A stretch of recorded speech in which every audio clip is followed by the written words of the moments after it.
At the Science Museum today, children in half-term learning about pollution.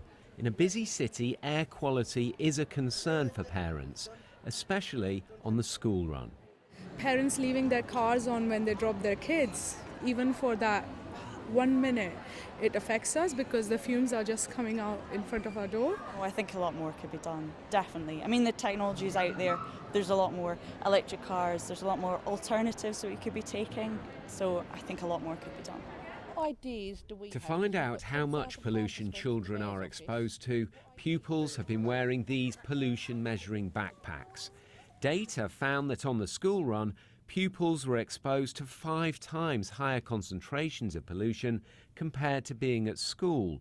The highest levels were along the main roads, the lowest on back roads, and pollution was actually higher in cars and buses than on the quieter streets.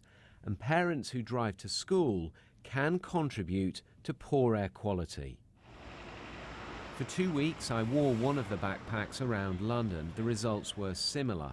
It also showed large changes in pollution between busy and quiet streets. The advice is to be away from traffic, walk through the back streets, try to avoid the main roads, and listen to the children. The children learned lots throughout this project.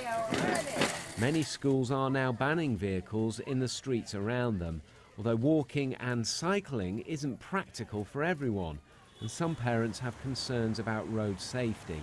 The City Hall wants parents not to drive to school.